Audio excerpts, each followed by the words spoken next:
La grâce et la paix vous sont données de la part de Dieu notre Père, en Jésus-Christ, notre frère et notre Sauveur. Bienvenue à chacun, bienvenue à chacune, bienvenue à ceux et celles qui sont à côté, au foyer, et ceux et celles qui sont en communion avec nous et qui suivent ces cultes par la voie des ondes.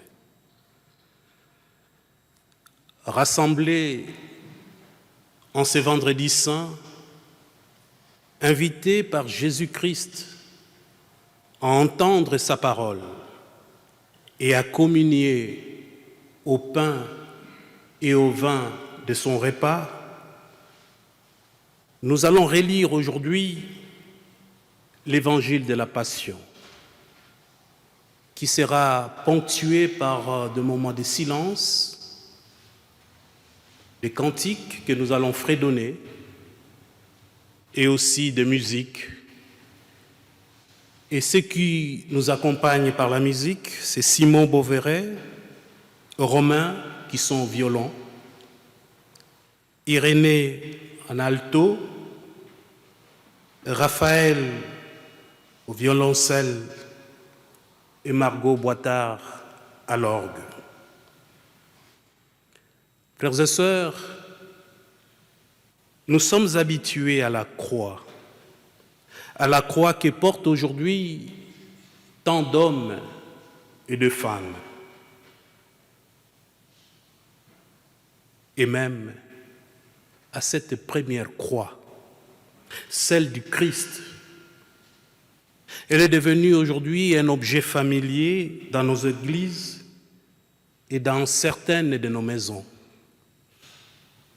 Mais ce vendredi-là, la croix fut une occasion d'étonnement pour tout Jérusalem, une occasion d'une grande souffrance pour Jésus,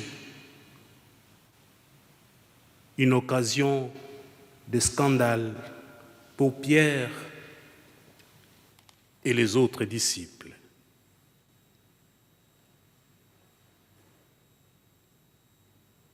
La passion de notre Seigneur. Pour vivre pleinement ces moments, je vous invite à fredonner le cantique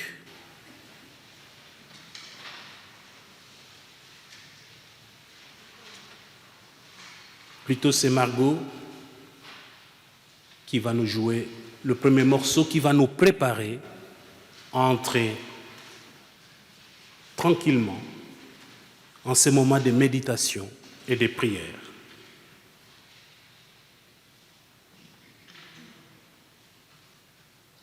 Nous prions.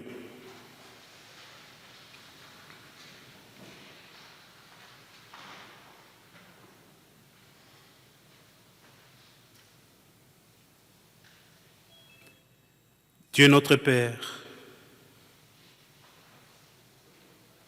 rafraîchis notre mémoire à ta source.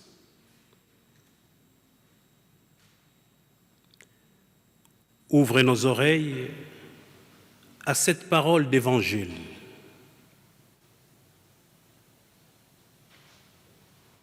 Ouvre nos cœurs au mystère de ton offrande.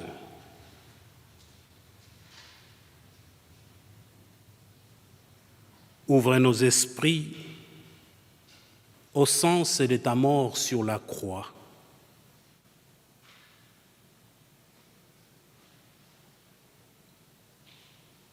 Nous continuons cette prière avec le psaume 22.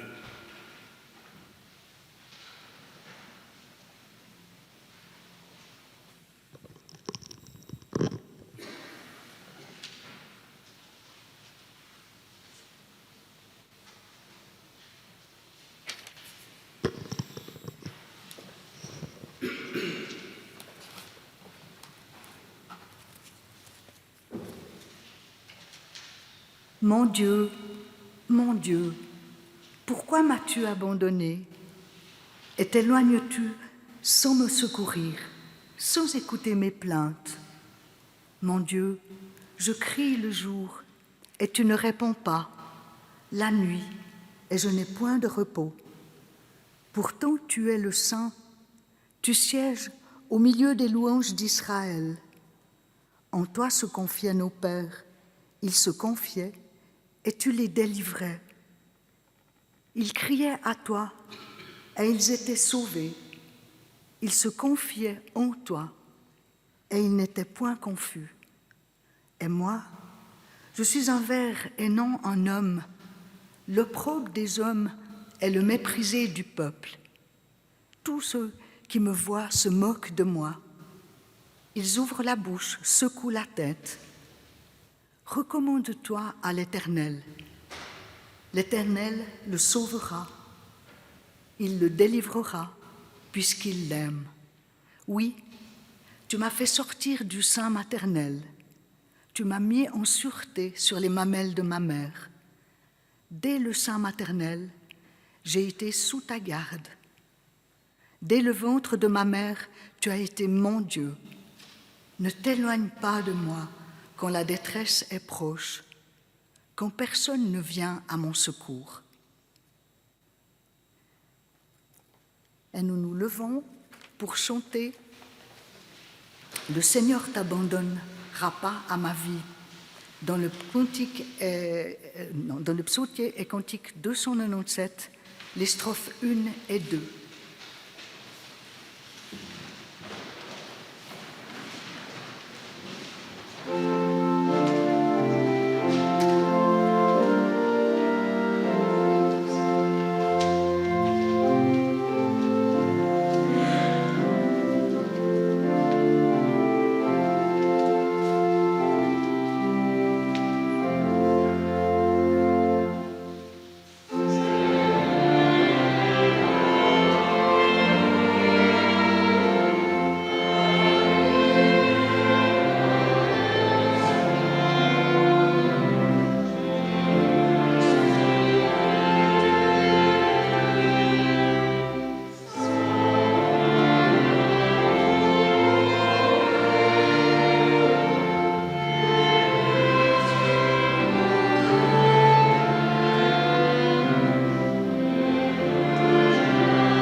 Nous lisons dans l'Évangile de Marc, chapitre 15, les versets 1 à 39. Dès le matin, les grands prêtres tinrent conseil avec les anciens, les scribes et le Sanhédrin tout entier. Ils lièrent Jésus, l'emmenèrent et le livrèrent à Pilate. Pilate l'interrogea « Es-tu le roi des Juifs ?» Jésus lui répond « C'est toi qui le dis. » Les grands prêtres portaient contre lui beaucoup d'accusations. Pilate l'interrogeait de nouveau « Tu ne réponds rien ? Vois toutes les accusations qu'il porte contre toi. » Mais Jésus ne répondit plus rien, de sorte que Pilate était étonné.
À chaque fête, il leur relâchait un prisonnier, celui qu'ils réclamaient. Or, celui qu'on appelait Barabbas était en prison avec les émeutiers qui avaient commis un meurtre pendant l'émeute. La foule monta et se mit à demander ce qu'il accordait d'habitude. Pilate leur répondit : « Voulez-vous que je relâche le roi des Juifs ?» Car il voyait bien que les grands prêtres l'avaient livré par jalousie. Les grands prêtres excitèrent la foule pour qu'il leur relâche plutôt Barabbas. Prenant encore la parole, Pilate leur disait : « Que ferai-je donc de celui que vous appelez le roi des Juifs ?» De nouveau, ils crièrent : « Crucifie-le !» Pilate leur disait : « Qu'a-t-il donc fait de mal ?» Ils crièrent encore plus fort : « Crucifie-le !» Pilate, voulant contenter la foule, leur relâcha Barabbas, et il livra Jésus, après l'avoir fait flageller, pour qu'il soit crucifié. Il réquisitionne pour porter sa croix un passant qui venait de la campagne, Simon de Cyrène, le père d'Alexandre et de Rufus, et il le mène au lieu dit Golgotha, ce qui signifie lieu du crâne. Ils voulurent lui donner du vin mêlé de myrrhe, mais il n'en prit pas. Il le crucifie et il partage ses vêtements, en les tirant au sort pour savoir ce que chacun prendrait. Il était 9 heures quand ils le crucifièrent.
L'inscription portant le motif de sa condamnation était ainsi libellée « Le roi des Juifs ». Avec lui, il crucifie deux bandits, l'un à sa droite, l'autre à sa gauche. Les passants l'insultaient, hochant la tête et disant « Et toi, qui détruis le sanctuaire et le rebâtis en 3 jours, sauve-toi toi-même en descendant de la croix. » De même, les grands prêtres, avec les scribes, se moquaient entre eux. Il en a sauvé d'autres. Il ne peut pas se sauver lui-même. Le Messie, le roi d'Israël, qu'il descende maintenant de la croix pour que nous voyions et que nous croyions. Ceux qui étaient crucifiés avec lui l'injuriaient.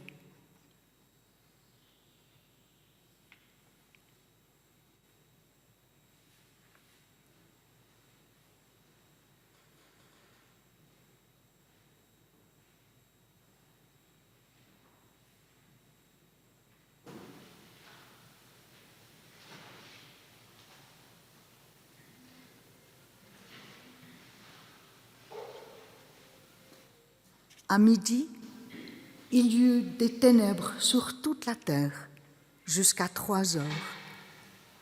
Et à 3 heures, Jésus cria d'une voix forte « Eloi, Eloi, lama sabachthani », ce qui signifie « Mon Dieu, pourquoi m'as-tu abandonné ?» Certains de ceux qui étaient là disaient en l'entendant « Voilà qu'il appelle Élie ». Quelqu'un courut, emplit une éponge de vinaigre et, la fixant au bout d'un roseau, il lui présenta à boire en disant « Attendez, voyons si Élie va venir le descendre de là. » Mais, poussant un grand cri, Jésus expira, et le voile du sanctuaire se déchira en deux, du haut en bas.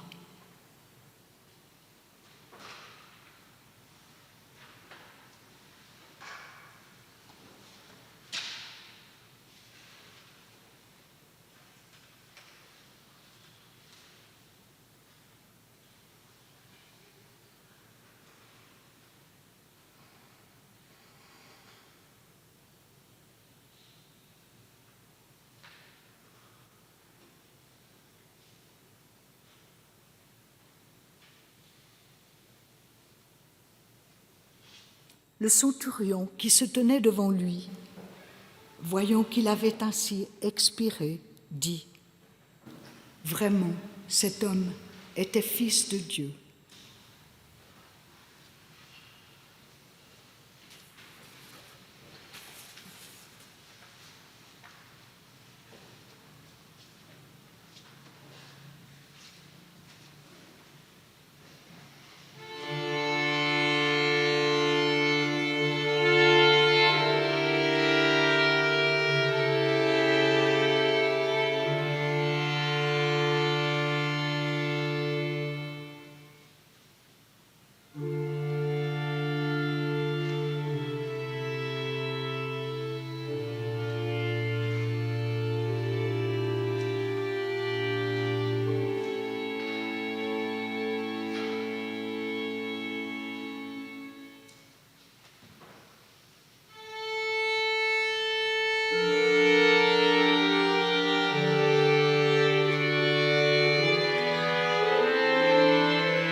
Notre Seigneur est mort crucifié sur la croix.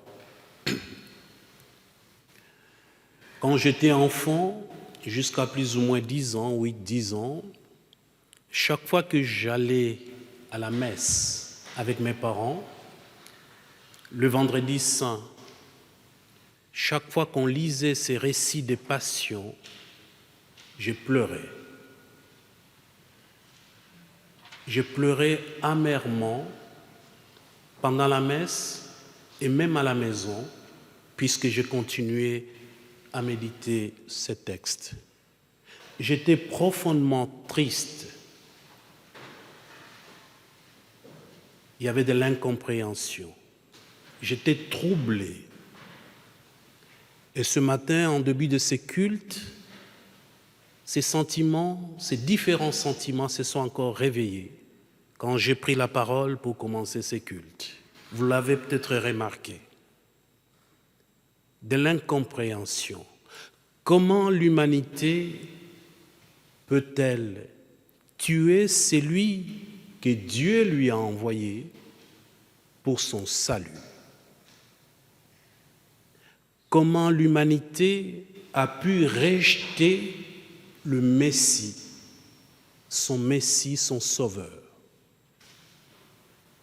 Ça me mettait dans tous mes états. En grandissant, aujourd'hui, j'ai continué à me poser la même question. Le vendredi saint dont on nous parle ici remonte d'il y a plus de 2000 ans.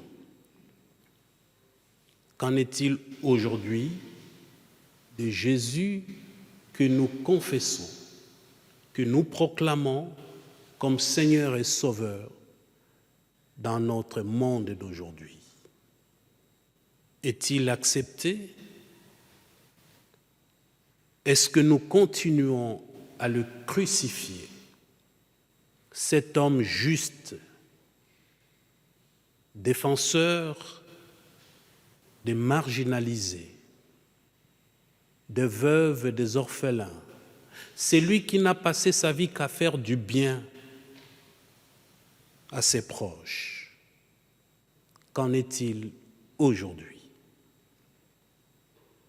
C'est lui qui ne prenait pas de distance pour toucher les personnes qui étaient atteintes de maladies incurables, la lèpre, et par conséquent rejetées par toute la société. C'est lui qui ne portait pas de masque pour aller à la rencontre des autres. Tristesse profonde.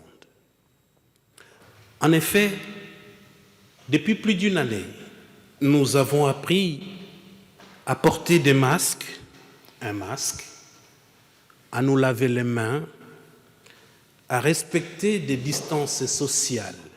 Nous allons le faire dans quelques instants quand nous prendrons la Sainte Seine. Tout cela pour nous protéger et protéger les autres. Le virus est partout. Il est insidieux, insaisissable et demande une vigilance constante. Soit. Mais qu'en est-il d'autres virus, autrement destructeurs, hautement contagieux, habilement déguisés? Que fait-on pour prévenir le virus de la haine? Que fait-on pour prévenir le virus de la trahison, de la jalousie, de la médisance?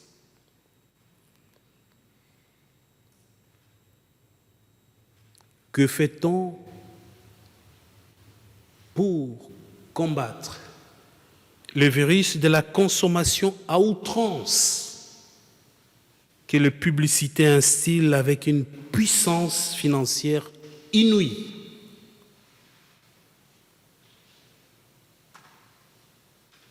Que fait-on avec le virus de l'envie, du désir sans limite qui ne cesse de promouvoir une société qui cherche à dépasser la condition humaine?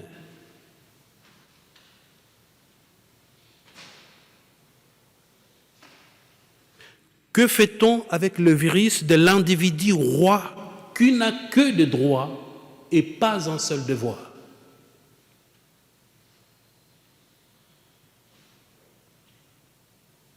Que fait-on du virus, du désir du voyage au mépris du climat?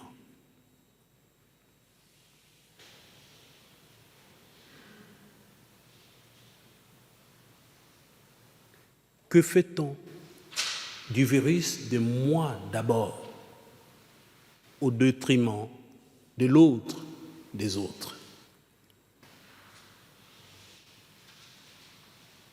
Que fait-on du virus de la technologie qui nous rend idolâtres des dernières nouveautés sorties et que l'humanité tout entière tremble et tout le monde veut acquérir le dernier cri des objets qu'on nous lance sur le marché?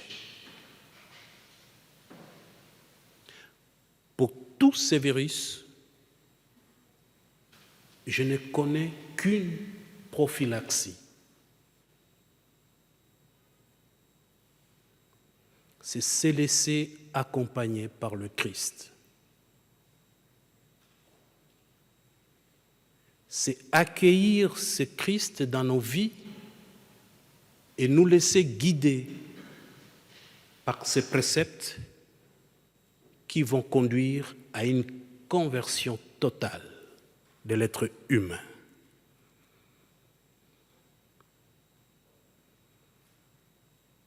Il n'y a pas de vaccin miracle contre tous ces virus qui aujourd'hui continuent à crucifier le Christ sur la croix. Pas de vaccin miracle, si ce n'est que la conversion intérieure de tout un chacun de nous. En ce vendredi saint, que la paix du Christ garde nos cœurs et nos pensées de tous les virus possibles, trop rarement dénoncés et souvent ignorés. Nous allons probablement sortir de ce culte triste si nous nous laissons imprégner par ces récits de passion. Mais n'oublions pas que l'humanité aujourd'hui continue encore et encore à crucifier le Christ par ces différentes formes de virus qui n'ont qu'un seul vaccin, la conversion du cœur. Que le Seigneur nous accompagne, lui qui, malgré tout, n'abandonne jamais l'humanité. Ne désespérons pas, car il n'y a pas vendredi saint sans dimanche de Pâques. Que le Seigneur soit loué. Amen. Nous sommes le seul au monde, j'ai l'habitude de le dire, nous chrétiens, à croire en un Dieu qui, dans l'histoire de l'humanité, par amour incommensurable à l'humain, s'est fait homme en la personne de Jésus. Il est venu habiter parmi nous et s'est laissé mourir sur la croix pour nous sauver. Je nous invite à confesser notre foi et le texte se trouve dans le feuillet que vous avez reçu. Ceux et celles qui peuvent s'élever et ensemble, dans la foi, dans la reconnaissance aussi, nous disons « Je crois en Dieu ».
Nous restons debout pour fredonner le cantique 395.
J'invite mes collègues à venir présider la Sainte Seine avec moi et aussi les personnes qui ont accepté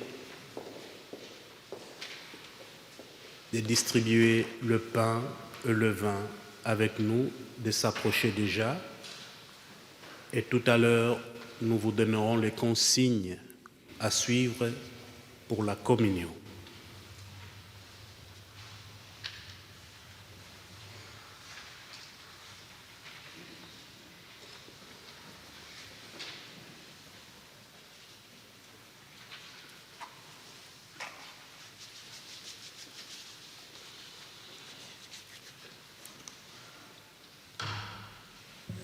Avec les passants qui hochaient la tête, qui se moquaient et qui ont entendu « Père, pardonne-leur parce qu'ils ne savent pas ce qu'ils font ». Avec le malfaiteur qui a reçu de toi cette réponse singulière. Aujourd'hui, tu seras avec moi dans le paradis. Nous-mêmes rassemblés ce matin, au pied de la croix, Seigneur, nous nous présentons devant toi et nous te disons merci pour la croix, pour le pardon, pour le mystère de la vie et de la résurrection. Pour ceux que nous en comprenons et ceux que nous n'en comprenons pas, pour la foi, Seigneur, nous te disons merci. Pour les relations nouvelles, chaque fois qu'elles se tissent entre nous, pour la prière où ton esprit nous habite, balbutie et parle-en-nous, pour le lien invisible de la communion qui nous unit à nos frères et à nos sœurs, au proche ou au loin, Seigneur, nous te disons merci.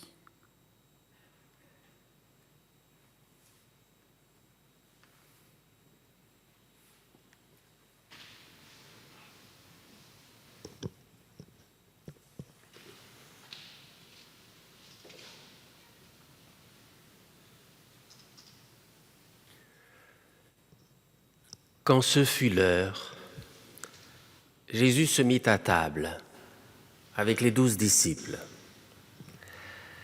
Pendant le repas, il prit du pain et après avoir remercié Dieu, il le rompit, le leur donna en disant « Prenez, mangez, ceci est mon corps pour vous ». Ayant aussi pris la coupe et rendu grâce, il la leur donna en disant « Buvez-en tous, ceci est mon sang, le sang de l'alliance qui est répandu pour beaucoup en rémission des péchés. Je vous le dis, désormais je ne boirai plus du fruit de la vigne, jusqu'au jour où je le boirai nouveau avec vous dans le royaume de mon Père. »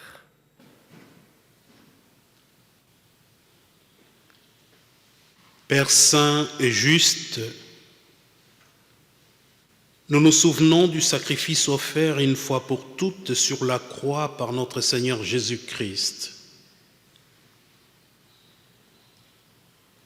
Dans la joie de sa résurrection et dans l'attente de sa venue, nous nous offrons à toi.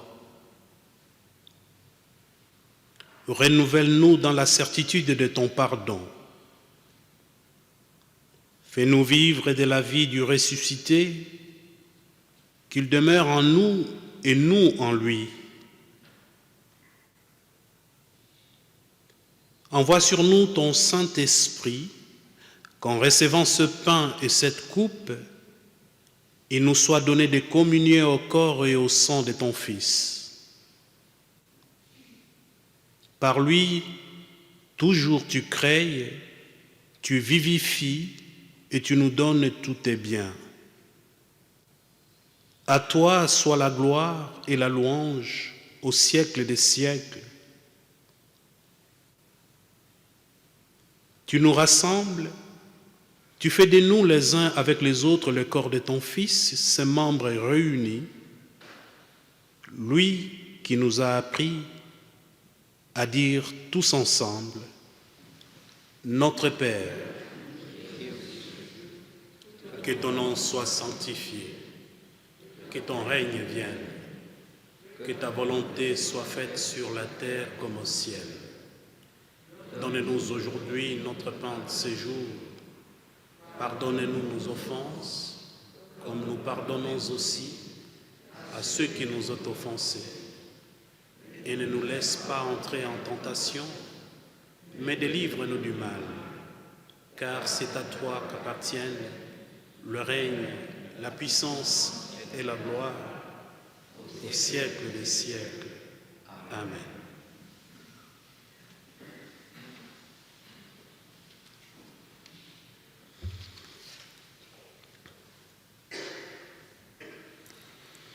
Ce pain que nous partageons est la communion au corps de notre Seigneur Jésus-Christ. Ce corps que tous ensemble nous formons aujourd'hui. Lui est mort pour tous ceux ici, nous puissions partager et avoir la certitude que Dieu nous aime. Cette coupe est la communion à la nouvelle alliance que Dieu nous offre. Il nous offre à tous ceci, en Jésus-Christ ressuscité, que sa vie s'écoule en nous et par nous. Amen. Nous allons communier comme d'habitude, par défilé. Nous procéderons comme nous avons l'habitude de le faire, en commençant par ceux et celles qui sont derrière au fond du temple. Nous descendrons par les deux allées principales, tout en respectant de distance d'1 mètre, 1 mètre et demi. Dès que vous arriverez ici, il y aura 2 personnes qui vont vous donner les désinfectants pour désinfecter les mains avant d'arriver devant la table de communion.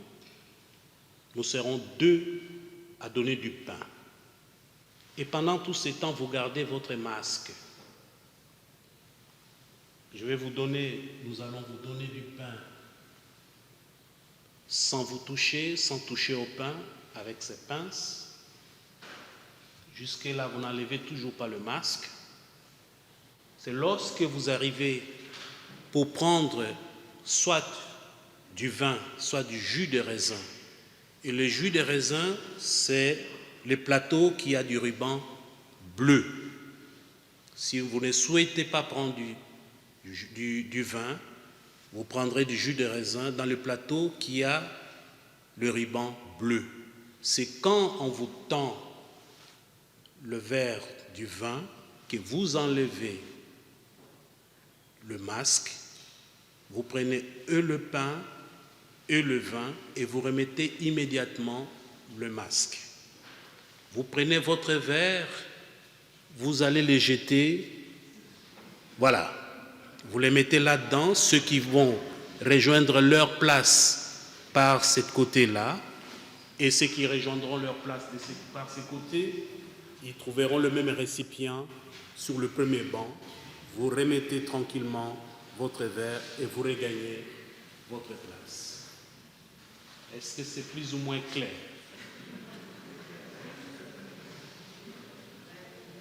Rien de particulier n'a changé, si ce n'est que la première chose, c'est respecter la distanciation. Quand vous descendez de distance, arrivez ici, vous désinfectez les mains, jusque-là, vous n'enlevez pas le masque.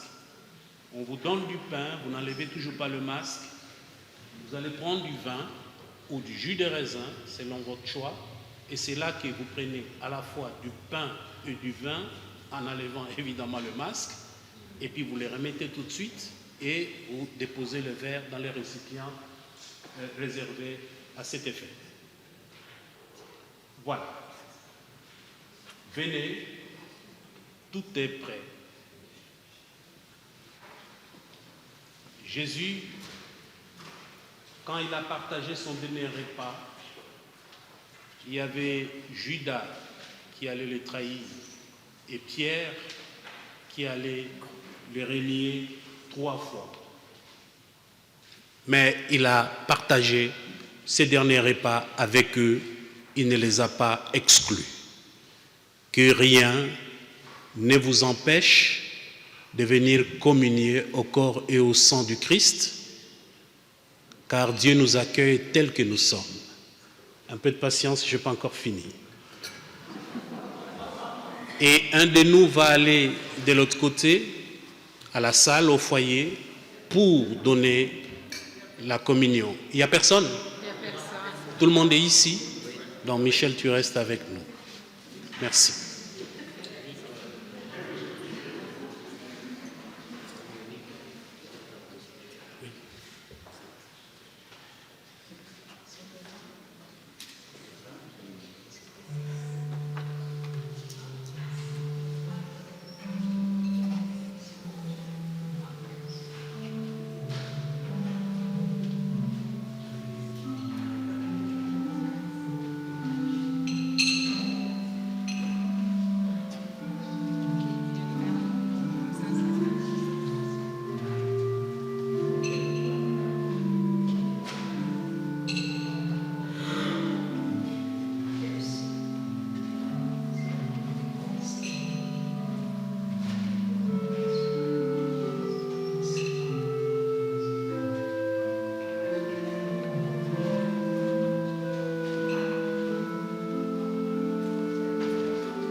Je vous invite à la prière.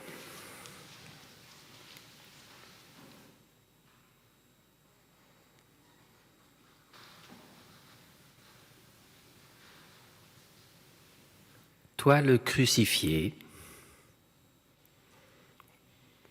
tu nous offres ta présence, ton amour et ta vie.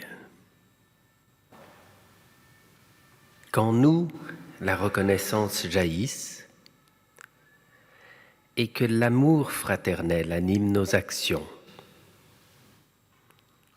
Ceci pour ta gloire et pour la gloire du Père, à la lumière de l'Esprit Saint. Amen. Nous arrivons ainsi presque au terme de ce culte. C'est le moment des annonces. Nous remercions de tout cœur, et non pas par figure de style, toute l'équipe qui s'est dévouée pour préparer et organiser la Sainte Seine depuis hier, aujourd'hui, et ça sera encore le cas le dimanche de Pâques. Ça faisait quelques mois que nous n'avions plus la possibilité de prendre la Sainte Seine. Et là, nous avons renoué avec cette habitude. Et je ne peux que m'en réjouir. Puisque nous parlons des dimanches de Pâques, le culte aura lieu ici à 10h. Par contre, à 6h, il y a l'aube pascale à Puplinge.